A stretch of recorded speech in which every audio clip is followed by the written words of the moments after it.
Hello and welcome to another part 2 of the best automatic going to the cinema. Now, we all know about the cinema, very interesting places, but we're in an illegal cinema. It's a bloke down the road and we're in his garden shed because he's made it into a cinema and he charges people. Like I warned you before in part 1. Don't dress him up, alright, because he'll get in trouble and he don't want to be, because he's avoiding the tax man and all that lot for charging people going to the cinema.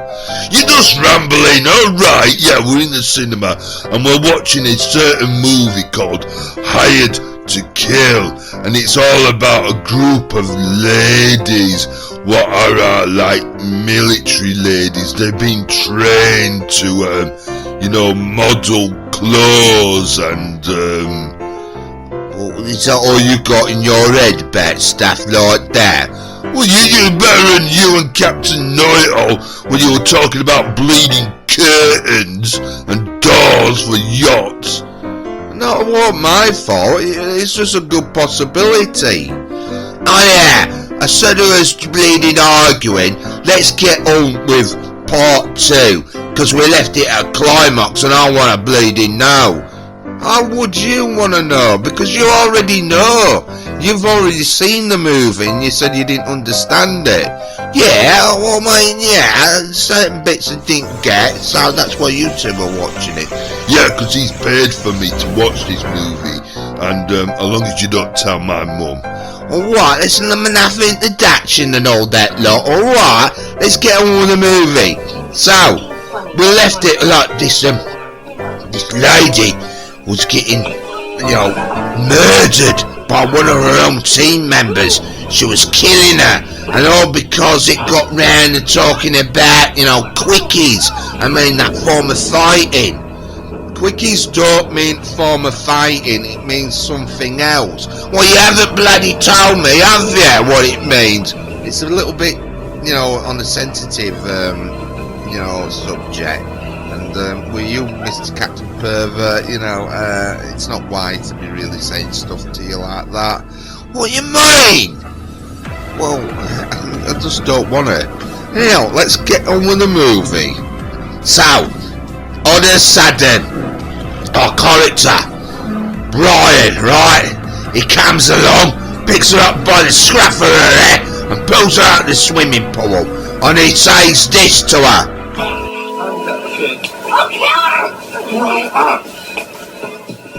That wasn't much of a climax, he just took her out of the swimming pool. Now what's going on? Well, it's another homage, right? What's that? Well, we've already had one which shows clips of, just clips and then music. Sylvester Stallone did it. Who's he? Oh, funny advert. So, they're doing all these photographs and all that lot, and it's just more images playing music. Did you actually find out where they actually filmed it?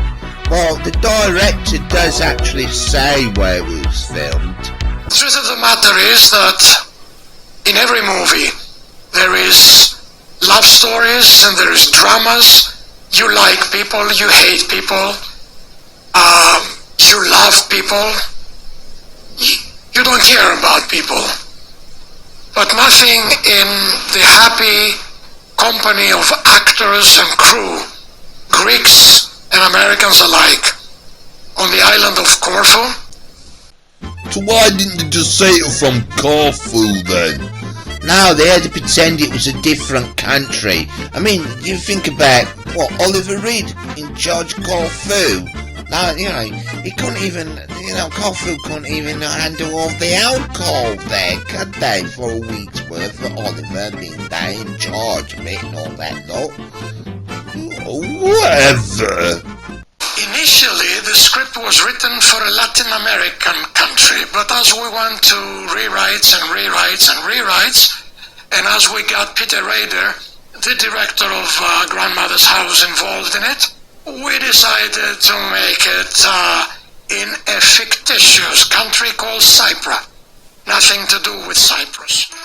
I still don't get it. Why didn't you just use the proper country? sort of made up one? Well, because they can. I mean, they don't want to offend people. I mean, they could have based it on North Korea. Will you give up with that? I mean, the director explains it simple.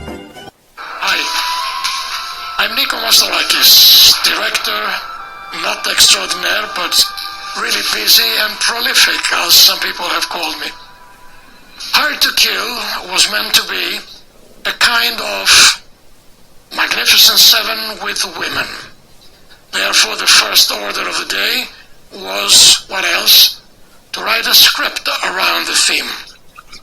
Interior, Ryan's boat, Marina del Rey. Frank Ryan sleeps on the bed. The phone rings.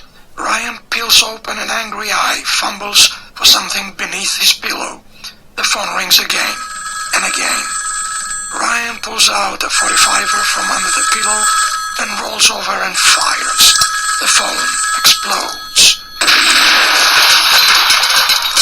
Abruptly, the cabin door bursts open. Wake up, Ryan. You're late for your appointment. I thought that setting up the story in a country plagued by a totalitarian regime, a junta, would be ideal so that we can justify why a macho man like Brian, what's his name? Thompson.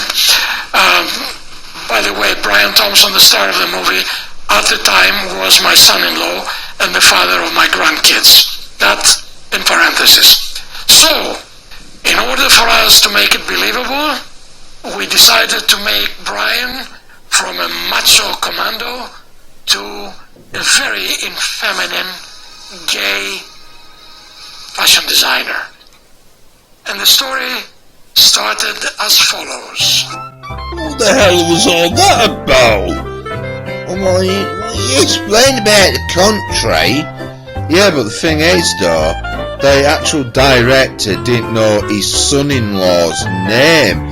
That proves he didn't like him. I mean, how he explained that? I mean, maybe that's why Brian ended up playing this strange part with him being that. Maybe you were trying to humiliate him and that. Could be a possibility. Or having him working with Oliver, you know, and all that, though. Oh, let's get back to the movie. The man collapses and tumbles over the balcony.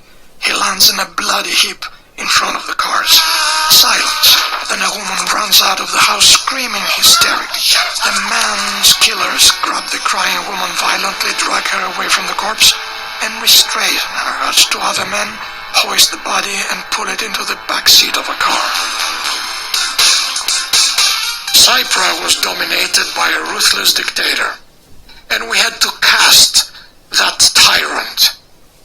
What better person, what better actor to play a fictitious tyrant than somebody who was a tyrant in his own private life? So we did cast Oliver Reed. Scene 91. Bartos slides the second strap off of Anna's shoulder. Her dress falls to her waist, exposing her breasts. Close on Bartos, watching Ryan's reaction like a hawk. Close on Ryan, forcing himself to observe Anna without expression for a moment. He then drops his eyes toward his empty wine glass. So we're getting back to the movie, what I had just seen, right? So Fettel Thornton is on the telly and he's turning interviews down then. So the ever elusive Cecil Thornton, who would not be interviewed on camera, gave Cypher its biggest season. So how you doing, love? Yeah, it's like what I said. I mean, the ladies went out of prison always seem to be wanting to start fights or make or pester the other ladies. Like the demolition expert here starts making our knife expert. Alright. Then you hear this weird conversation. Want to chat? I could ask, Stevie. Yeah, me well, okay. I like her. Went around the room and had Frank on her ass. Might be interesting. Perverse, but interesting. It is actually getting innuendo joke or something, maybe, you know, a bit politically, a bit, you know, sexual, and it's internet stuff like that.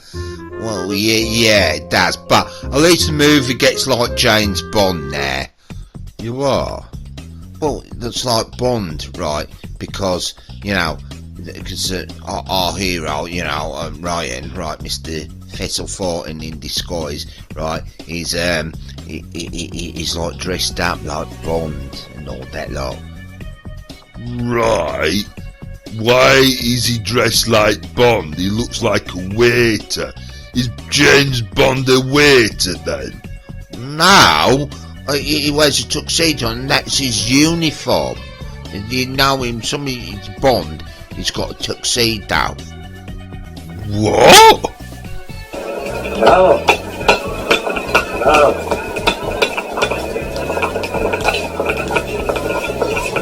Ladies and gentlemen, I give you Mr. Cecil Thornton.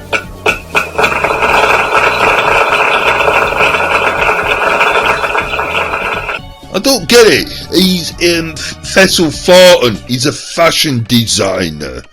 No, but I do associate he's like Bond because he's got the tuxedo and he's acting all cool and all that lot. But I don't get it. Well, the thing is, what he's trying to get at, that what we do is when we see a tuxedo, we do associate James Bond with that outfit, and that's what he's playing at. And it does remind me of that movie Goldfinger, because that's one of them movies where Sean Connery is like been planting bombs and all that lot, and he comes in and there's like a belly dancer, you know, showing a belly button off and all that lot, and it reminds me of that scene. And there's other scenes where, like in The Man with the Golden Gun, there's a belly dancer in that. But all of a sudden, we've got this scene of a belly dancer dancing on our hero Ryan snooping around because there's something wrong. What's gone wrong with the mission? He's impatient. The contact hasn't contacted them. So he's thinking he's got to do things himself. I don't trust Thomas's plan. I don't think his contact's going to show. Just saying.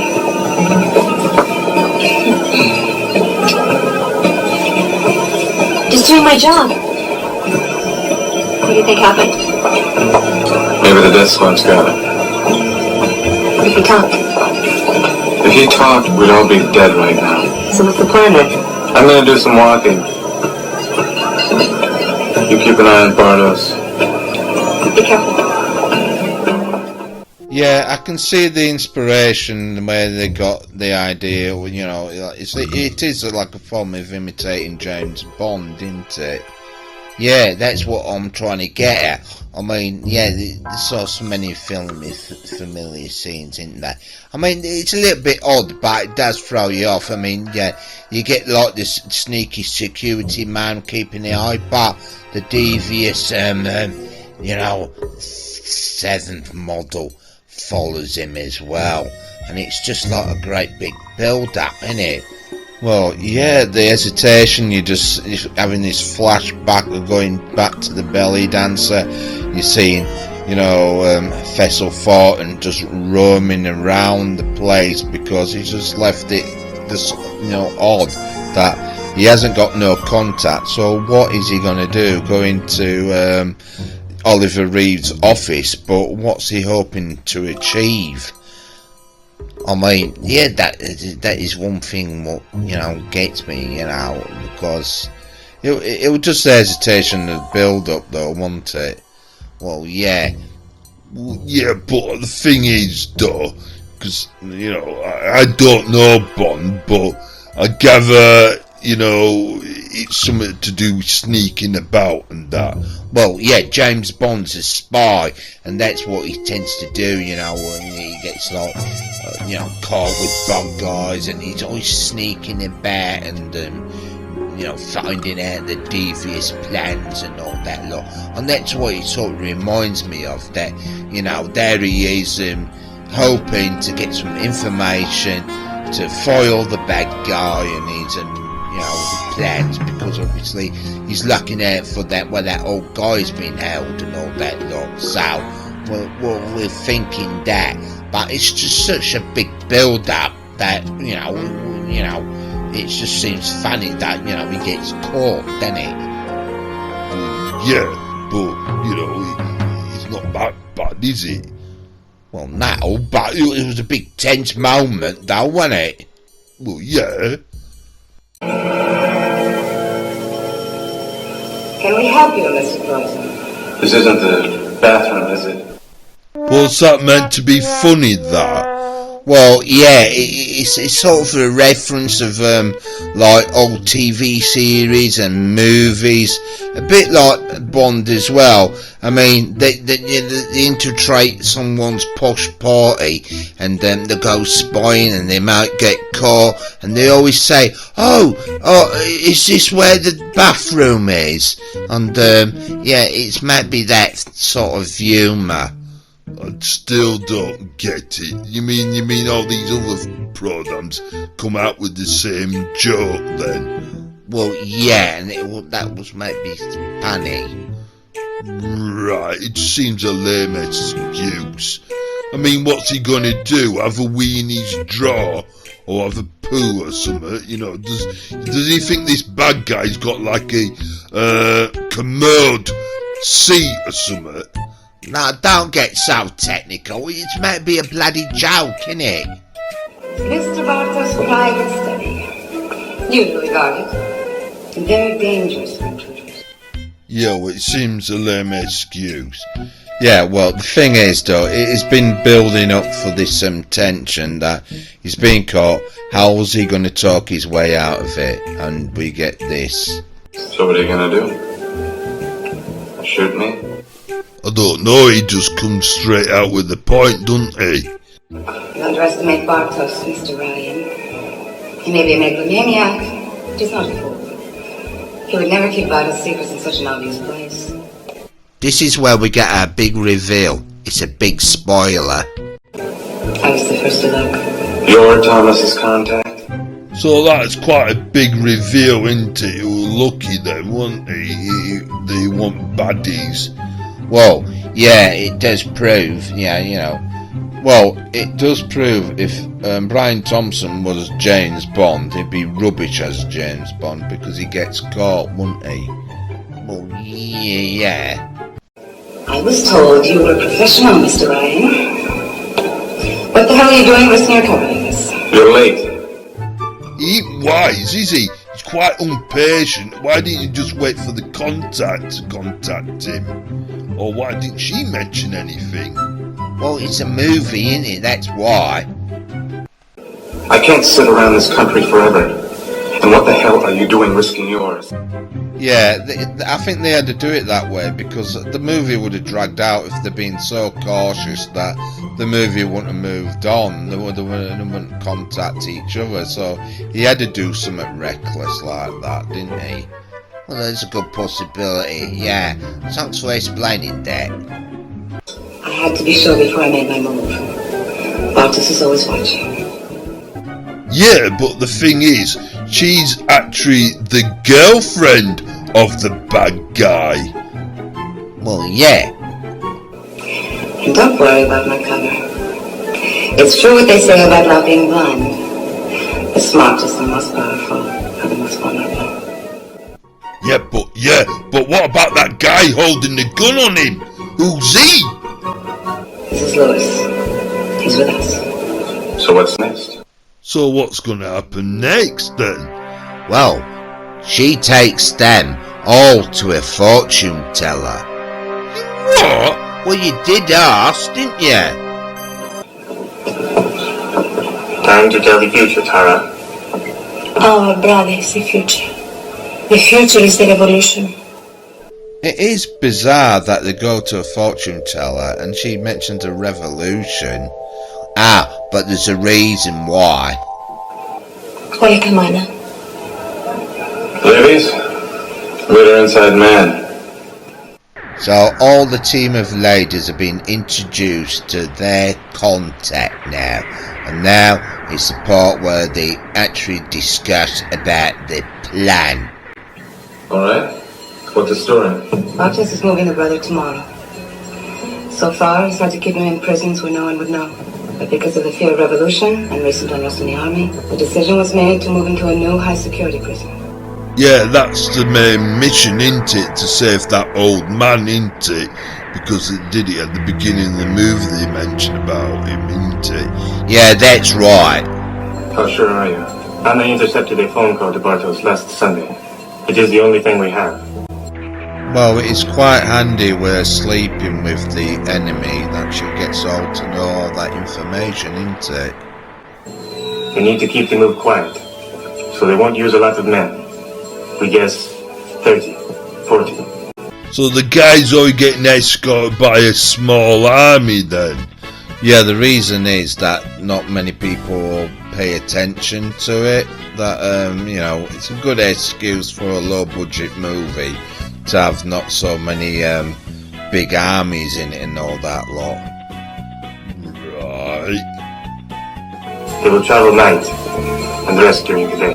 Yeah, this is where they're gonna ambush him, where the place is and all that lot. So it's really good all this information to know what their devious plan is.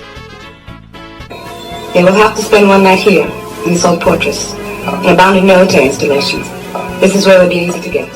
So the mission seems a bit straightforward. They're gonna ambush him in that location, in a fortress. Lewis served in a special unit that was housed here. He knows all the ins and outs, secret passages, places where they might keep the brother. Plan sounds flimsy. Yeah, but that Fessel Thornton seems a bit of a touchy, moody bugger about the plan, doesn't he? That's all we've got. If your country is so hell-bent on revolution, why can't you do this yourselves? So it seems quite a straightforward mission. Even one of the members think it's quite easy. Well, yeah, that's that lady what thinks she's getting blackmailed and all that lot, and she simply thinks it's a piece of cake. Easy? Inside a fortress with 30 or 40 men? That's what I call a piece of cake. That actual model does look like a piece of cake. He looks quite nice, doesn't he? Yeah, but it's to say the plan to break into the fortress, you know, and then Brian, right, you know, Thompson, he's getting angry. I thought it was Fessel Thornton. Without a leader, the people are useless. I thought leaders were a dime a dozen here. Don't worry, Mr. Ryan. You won't be mistaken for an idealist. Good. No, he definitely doesn't want to be mistaken as an idealist, but being realistic, where's all this equipment they're going to have? They need something to fight with. There's some guerrilla fighters in the mountains. They'll give us their weapons. Yeah, but how they're gonna get to the guerrillas, though? How do we get there? You need some beautiful locations for your photography sessions. There's a cabin, very picturesque, halfway between the city and the fortress. Swell. We can ask Barnes to give us a lift. So they're actually sounding quite charmed about doing this mission, don't they? Well, yeah, but then obviously it's a movie. Things have got a little bit, technically a bit difficult for them. What a marvelous idea, Mr. Thorpe. The cabins will make a superb location for your collection. They really are quite impressive.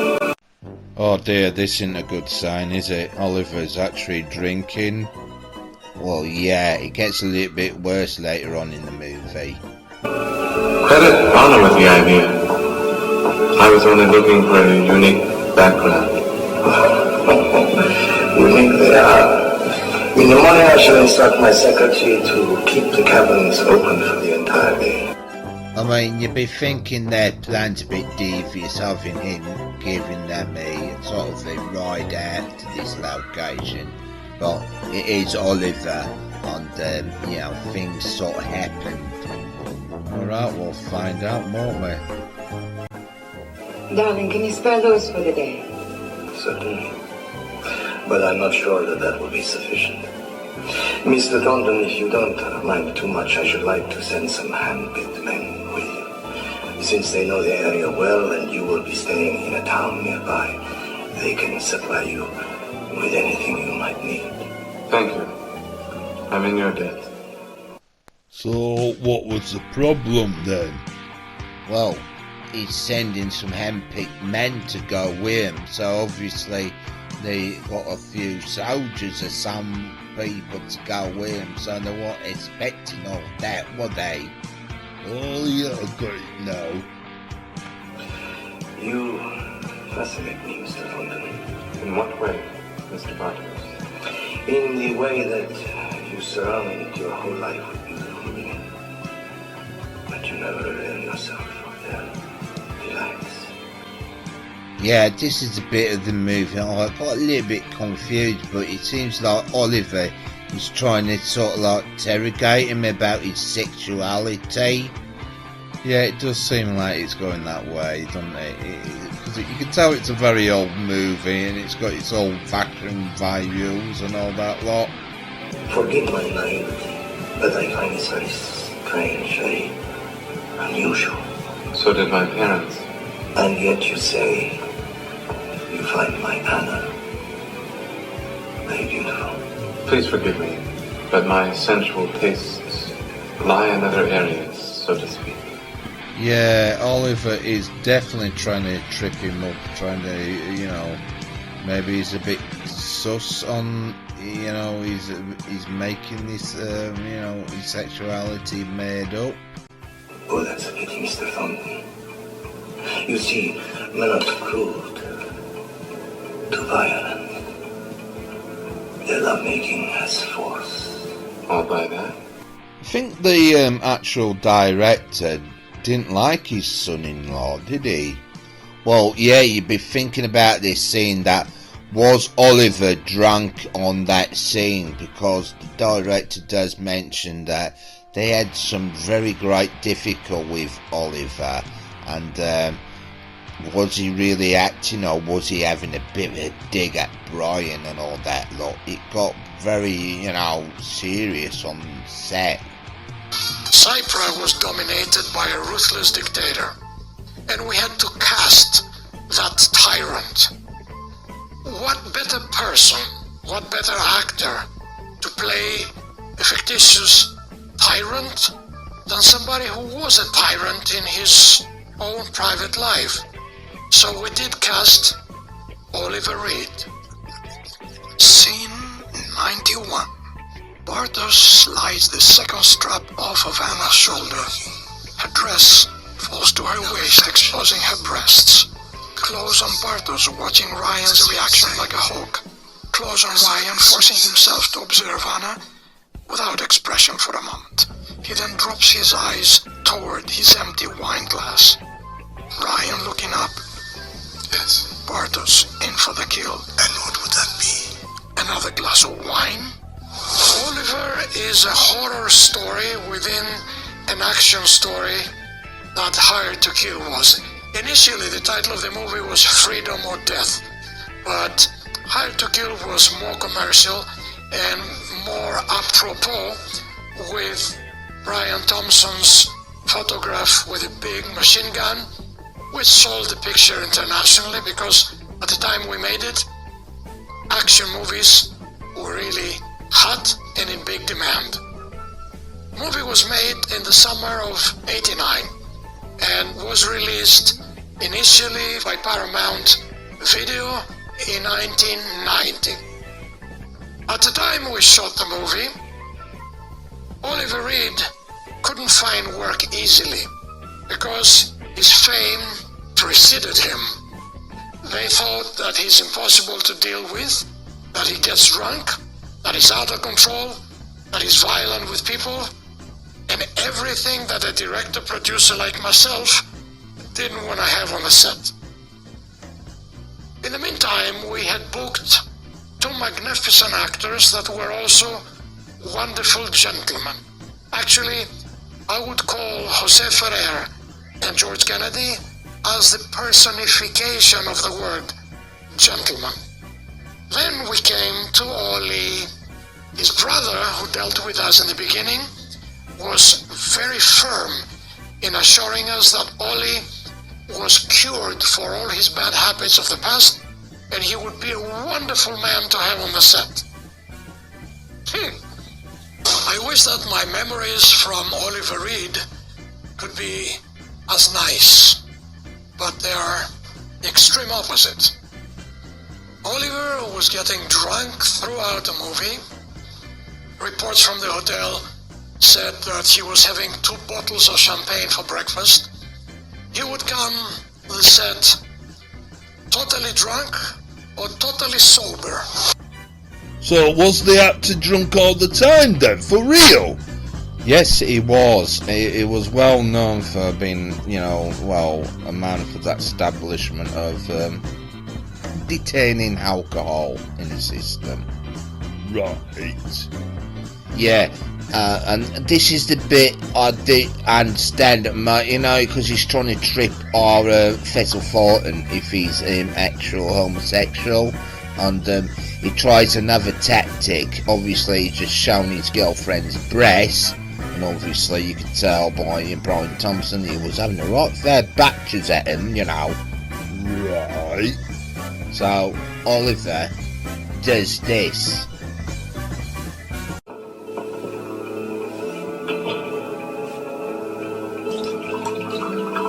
Live and let live. Oh my goodness, he's got him by the short and curlies. And now Oliver was well known for doing that in the pub for bloody real and all that lot, so you don't know if he's bloody acting or not. Yeah, but Brian Thompson actually looks like he's really into it, or he's a very good actor. Well, don't forget his father-in-law must have not liked him, because especially with what he wants to do with Oliver right now, and he'd been stinking of alcohol as well. Oh yeah, that'd be gross, wouldn't it?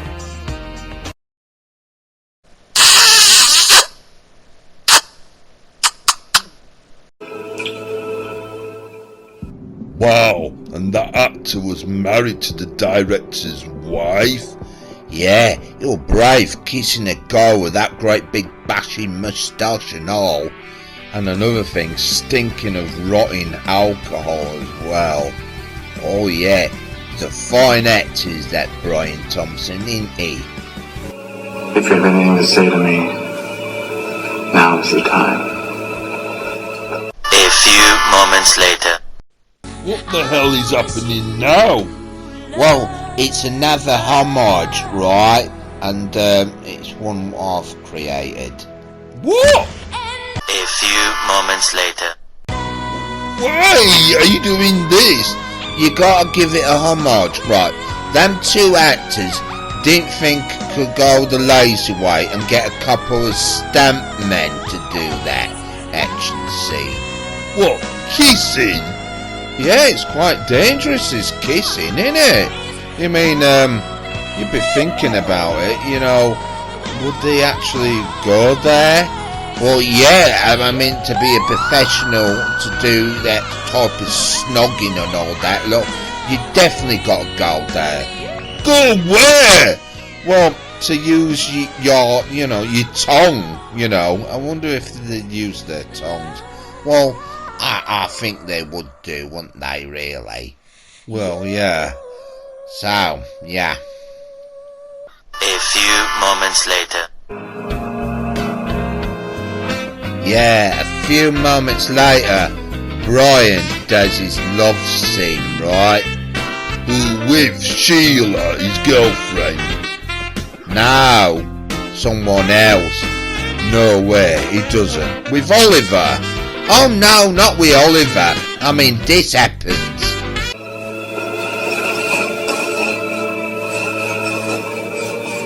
Louis! Take Mr. Thornton back to his hotel. So we see Fessel Thornton and his journey back to his hotel, and he makes a phone call. You are all right, Mr. Rand? I'm fine, Louis.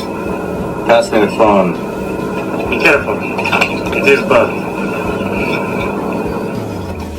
Yeah, so this is the bit where he rings, from, when we did part 1, that he rings Thomas up, and we get this conversation. Well, you like telling us all a bit about the movie already, aren't you? Oh, yeah. You seen it? Hello? Yeah, I wake you up, Dad. That's all. How are you? Wonderful. Yeah, but I'm only explaining simply that, right, to understand this, that he's speaking in code so he doesn't get sus, because obviously the phone is being bugged and all that lot. Yeah, you wouldn't believe how incredibly beautiful this country is. The new line was a smash. I'll be coming back with a pile of exciting photos. I expect to blast them to Vogue and Marie Claire simultaneously. So he's speaking in secret code saying all that then? Oh yeah? Excellent. How about Cosmo? Hasn't made contact yet, but I'm sure they'll die to have me. I don't get it. What you mean secret code talking? I ain't sussed on that. Well, if you pay attention, you'll notice that he's got some form of fancy equipment and all that lot. Right. I'm calling about my reservations at the Intercontinental in Athens. Yes. You want to give me those flight numbers again? Yes, I definitely get the vibe of the Mission Impossible vibe. I mean, it's a very interesting concept of actually having a fashion designer. Like, it's all a farce and all disguise, isn't it? Well, yeah, but it's got to have the communicating. Yeah, you get that spy vibe, don't you? Yeah, TWA Flight 492, 2 seats, first class. I'd like the presidential suite, number 959. Yeah, the expense of it building up to the actual mission, it's making us all curious how this is going to happen, isn't it? Yeah, this is what this movie does. It's just building up to the actual mission, and everything's getting planned and all that lot. I still don't get what that thing is he's got. Oh, it don't generally matter. Just watch the bloody movie. Return flight TWA 321, arriving in New York at 6:45 p.m. That's just fine. How are the girls? No, I'm only asking because I don't understand that fancy high-tech equipment he's got there. Like $1 million. Fine, you take care of yourself. Kiss mother for me. It looks like a little laptop, but it isn't, is it? Well, you see the brand of it. I mean, we could track it down to see what it is, but yeah, we don't know what this high-tech equipment is.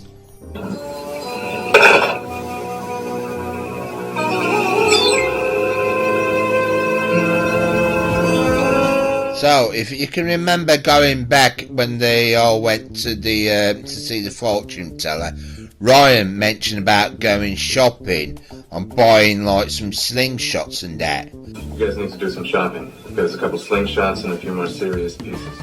What was them serious pieces he was on about? Well, it's later on in the movie you gotta find out. I'm not going to spoil that bit because it's quite a little bit of a surprise.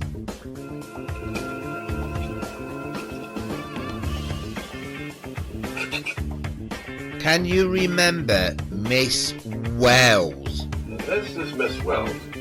Right.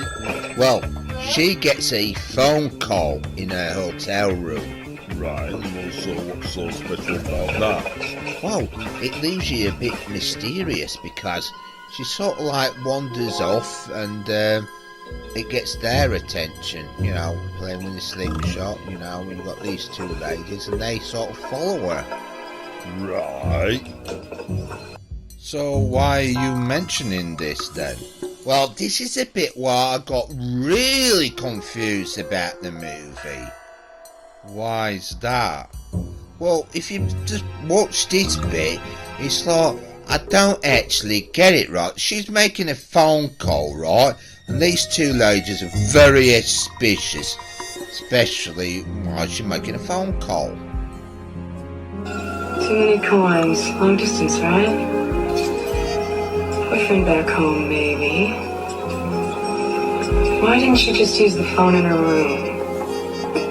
Is this irrelevant then? Well, yeah, it must be, because they make a really big secretive thing about it. I mean, obviously we know this lady doesn't speak, but she must have some form of knowing how to lip read, but it doesn't really mention it, but you just get this opinion that it does. And here, what happens next? Listen up. Don't underestimate these guys. They're no ordinary soldiers. They're professional killers, every one of them. Right, so they're a bunch of professional killers, these soldiers, or they've got escorting them to these cabins or something. Well, they get to these cabins or whatever it is, it's like a cave and all that lot, and it looks really fancy when they're at all the modelling and all that lot. So yeah, they've got these blokes with them, and obviously they have to get rid of them. Right. So you get actually a great big photo shoot of them all taking photos and all that lot, and you can gather that there's some quick shots to these soldiers that, you know, they're like licking the lips and all that lot at the young ladies, like they fancy them and all that lot, and obviously it's all a big build up, because obviously the ladies are going to have a break.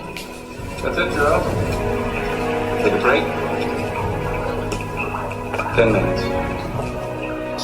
So every individual lady takes a soldier somewhere private. Right, what for?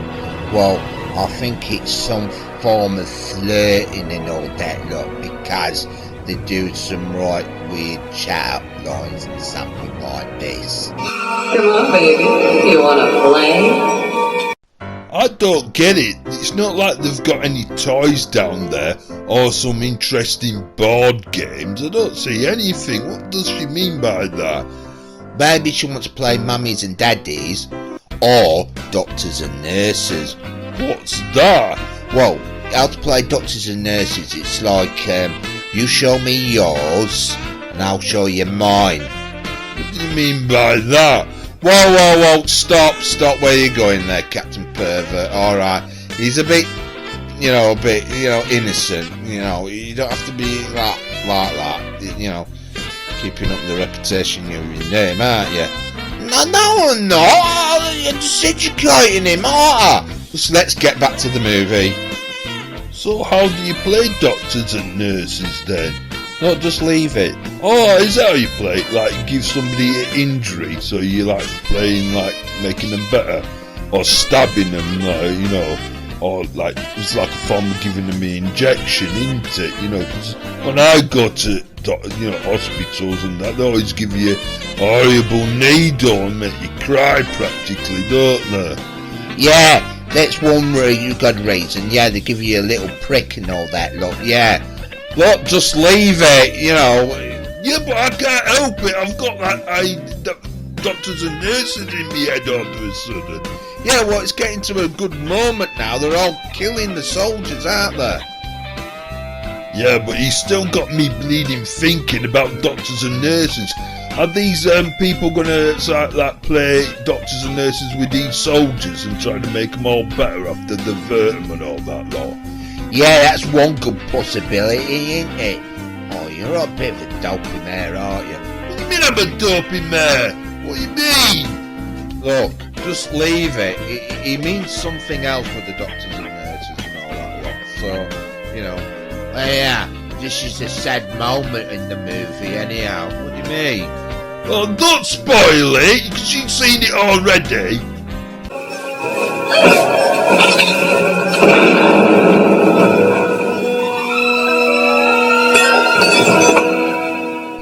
Oh no, what's happened then? Well, she's been shot in the stomach. Yeah, but he slowly died. You can play doctors and nurses and make her better again. Will you give up with that? Sheila! Sheila! Sheila!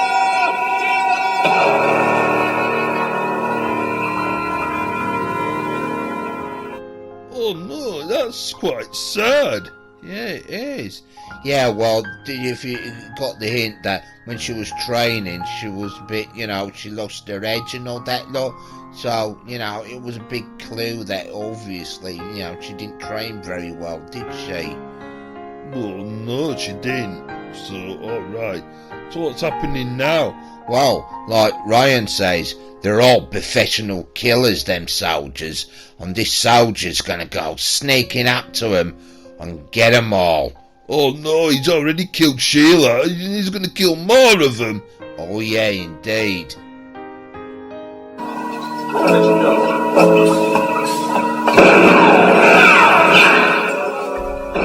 He can't be that good as a professional soldier and a killer. He keeps missing, doesn't he?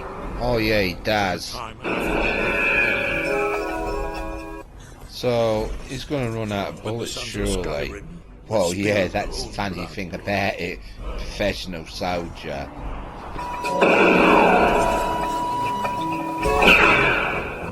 I still can't get doctors and nurses out of my mind. It's not like stuck in my head. Never mind that now, alright? It's a really good bit, this. It's funny. Why, what happens? You can gather what's going to happen. But one they fear. In their tongue, This mission's going to be quite easy for everybody, isn't it? If every soldier is like this guy.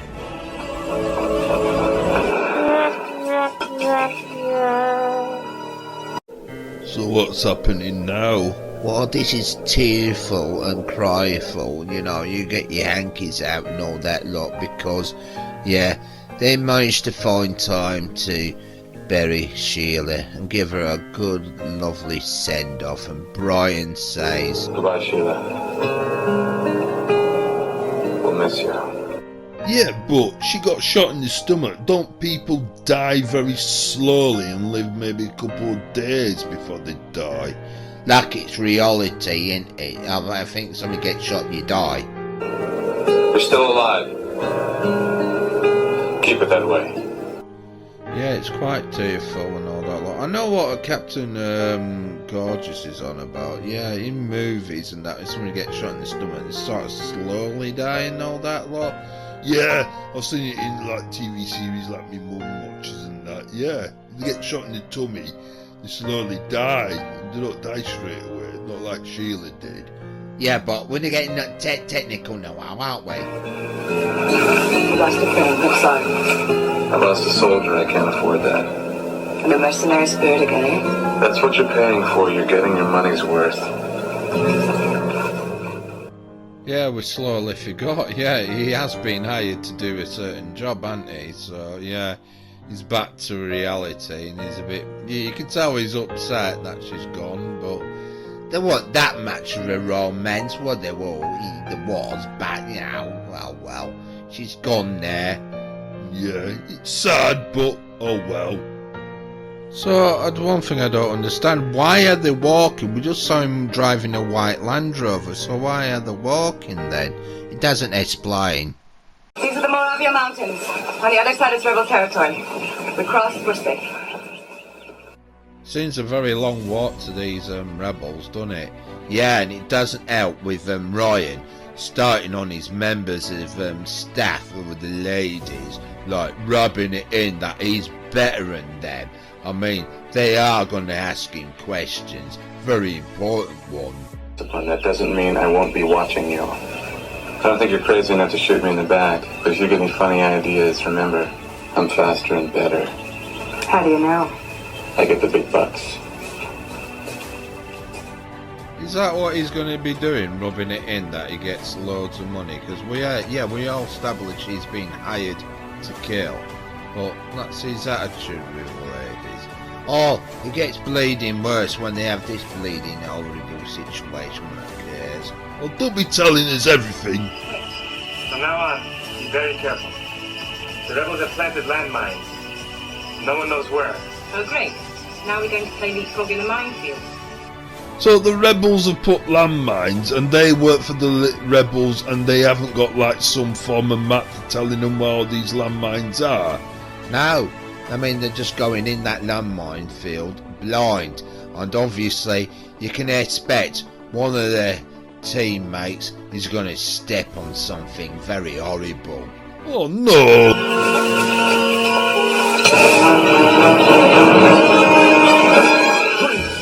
So it's like that, is it? You know, they've already lost one member of the team, and they're going to lose another one, aren't they? There's going to be not that many to do this mission, isn't there? Well, yeah, it could be, but yeah, it's just expense. But what's going to happen? We'll find out.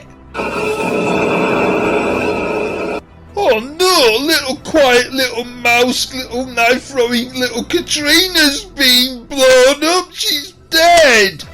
You haven't been paying attention.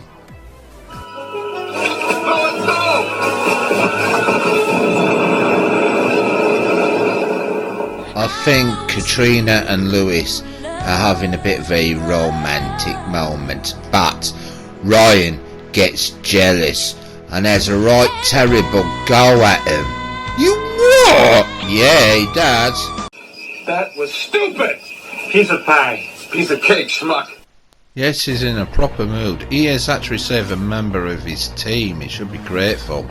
Went out later, you'd be hamburger right now. Oh, Jesus, Ryan, give him a break. He's a brave guy. Fuck brave. Brave is for fairy tales. This is real. You are such a sweetheart. Now move! Well, I think he's jealous because, Lewis is the proper hero in this movie, isn't he? Is it all right with you if we leave now, Miss Radowski? She is not. I don't need any shit from you either, hero. Now move!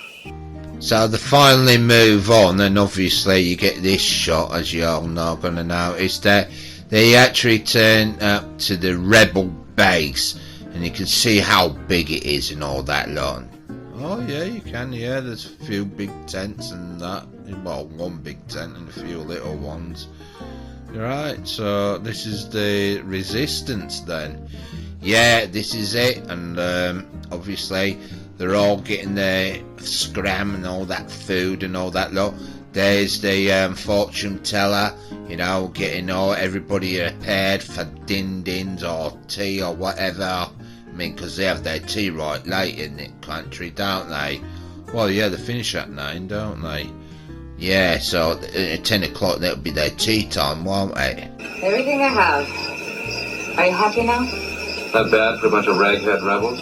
He's right getting up my nose, him now. He's getting right insulting, isn't he? Oh, he gets right velocity and all that lot, criticising all the rebels and that. Next. He was a corporal in the army when the colonels took over. He deserted and took some of his men to the mountains. He says you're welcome to use his tent. So that guy's offered him his tent? Yeah, and guess what Ryan does? He starts insulting him and all that lot, well, saying awful things about him. He doesn't, does he? His attitude is really horrible now. He doesn't have many comforts. That'll all change. As soon as he's cut a few throats and taken power, he won't have to live in a tent, and he'll be taking 2 baths a day in Varus's own tub. Yeah, Ryan's got a very downtrodden attitude all of a sudden, hasn't he? Yeah, he has. Ladies, get some sleep. You burned it. Did he just do what I think he did? I think so. Son of a bitch. He's smiling. Why's he been nice all of a sudden? Well, he'd be thinking about it. He'd be wanting to go to bed, won't he? He'd be tired. And with everybody upset with him, they might sneak in and get him. Well, yeah, but he says he's faster than them. He can't be that fast if you're asleep. Yeah, but he sleeps with a gun under his pillow, doesn't he? And kills telephones, doesn't he? Well, yeah, maybe that's why he's sorting that gun out, making sure that, he's locked and loaded. And she comes sneaking in. Oh no, she's gonna get him! Need something? I wanted to apologize. No need. I can be tough on you, you can be tough on me. So as you can gather on this scene, the resistance are making their own music and making themselves entertained. It's all slowing down at the night. But Ryan wants to go to bed and that lady won't leave. I also wanted to thank you for coming on our side. I had good motivation. My paycheck. So it proves to show if Oliver Reed paid him, he would have been on his side. Yeah, and he might get some decent dolls for his yacht. Get some sleep. I'm not tired. Pump iron, get tired, get some sleep. Yeah, but she won't be tired because they sleep at different times at their country. Well, yeah. But he wants to go to sleep, doesn't he? Well, yeah, obviously he wants to go to sleep and she won't leave him alone. Lady, you got an appetite for heavy-duty conversation and I'm beat. Yeah, because she'll had a fiesta, won't she? Well, yeah, about all the rebels have and all that lot. That's why they're all wide awake and all that lot. And that's why she won't leave him alone. And he sleeps at a normal rate. I mean, we saw him at the beginning of the movie. He does sleep, and he? That's why he's been sort of patronisingly nice to the ladies, because he wants to go to bed, doesn't he? Well, yeah, but everyone's still awake. Underneath all this, you do care, don't you? All right, let me give you a brief lesson in caring. Man kills for money and power. That's the way it has always been, that's the way it'll always be. Causes, revolutions, country, it's all icing on the cake. Watch your revolutionary buddies when they're in charge. They'll kill each other and probably you for money and power. What a wonderful world. And what an inspired speech. Yeah, you don't want to forget that everybody's all awake, aren't they? You know, eating and all that lot and having campfires. And them two are arguing and all that lot because it all starts kicking off. And he's like explaining what a mercenary is about. I'm a hired hand, that's all. There's nothing wrong with that. Some of us are paid to fight other people's wars. Some of us are paid to sleep with pigs like Michael Bardos. Oh, he's really cranky. He wants to go to sleep, woman, doesn't he? Yeah, that's right. He's cranky, so he's getting very personal, isn't he, now? Yeah, but he's getting right, manhandling her. Well, yeah, but he's a mercenary. Give him the good excuse of doing that, what he's doing now. Yeah, but he's tired. Yeah, but he should be doing that. You're hurting me. I thought you'd like to hurt. Stop. We're all whores, Miss Perry. We just sell it in different ways. I love this country. You love no one. So everybody's outside hearing all this, isn't it? Yeah, but don't forget that Ryan's really tired and he's really a cranky, moody bagger, isn't he? And they're having a right bloody argument, aren't they? Well, yeah, but he's manhandling her and all that lot. He's getting really aggressive. Yeah, he's putting everybody off the food, innit? And making it really uncomfortable. Nobody gives a shit about you. I got news for you. There ain't a country in this entire stinking universe gives a rat's ass about you or your stupid ideals. And if you believe otherwise, you're either too naive or too dumb or both.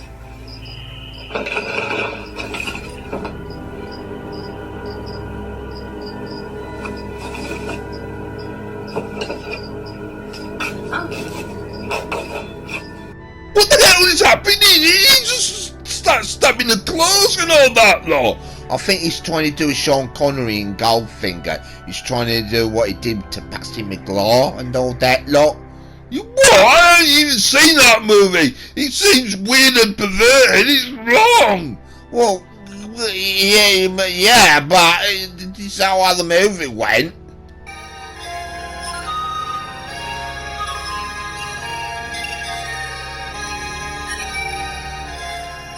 Yeah, but every movie, right, needs a love scene in it, don't it?